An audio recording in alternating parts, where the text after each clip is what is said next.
پختنو وطنا د کشمیر پیغله سر تړونه غواړي پس سر تور دا پړونه غواړي کشمیر پیغله سر تړونه غواړي زلمی اپا صدر دنیا جوړ صاف عدل فضا جوړ کړه منکر تکبر جړونه غواړي د کشمیر پیغله زکه چا پیره چې کوم گاونډي ملکونه دي هغه سره هم ډېر په تکلیف کې شي دي او یو سړي یو ناجایزه فیصله وکړه ناجایزه قدم یې چوت کړو خو زه په دې موقع دا ویل غواړم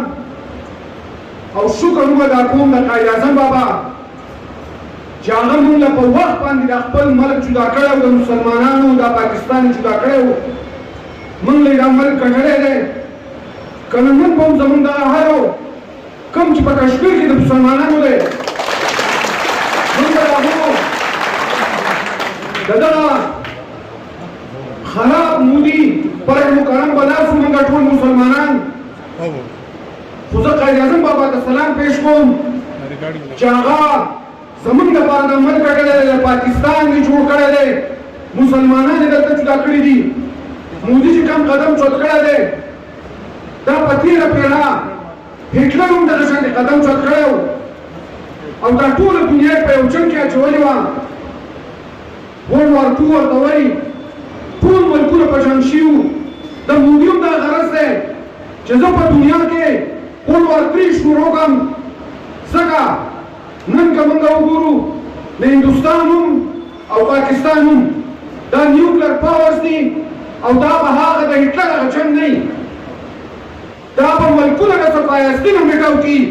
دا ایشیا به ختمه کړي دا ټول ګاونډ ملکونه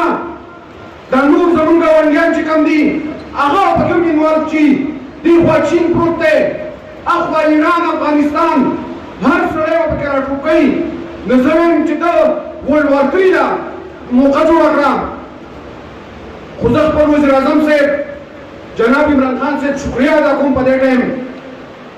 چې هغه د سلامتي کونسل او کم قدم یې چوت کړ د خپل د ګاونډي ملکونو او د کم سوپر پاورز دي هغو ته یې ریکویسټ وکړو چې راچوت شئ که نه بیا به ټول فریاد کوئ هغوی یقین ځکه کوي چې نن به انشاءالله تعالی د جهاد اعلان کړی دا هېڅ ډېر مینه ده دا یوه خوله وطن چې دی که نه دا څوک د ثواب کوي دا سیاسي پروګرام نه دی دا د پارټۍ غوښتنه غوښتل نه دي دا د مسلمان سره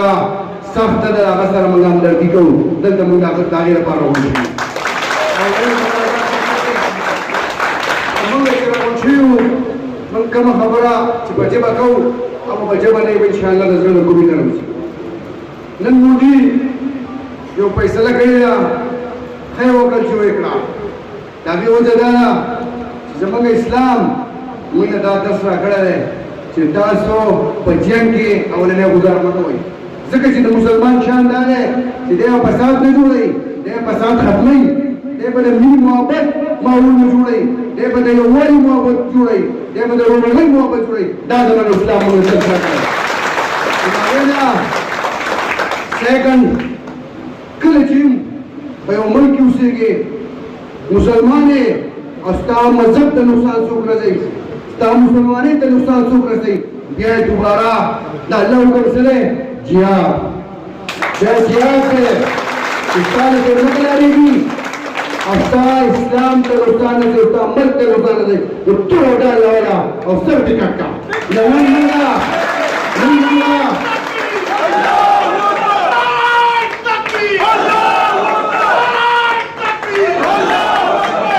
نن موږ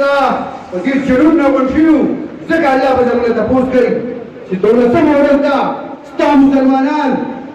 زموږ مذهب والا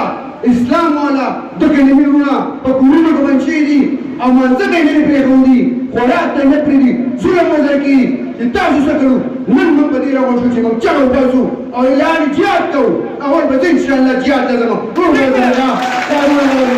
جهاد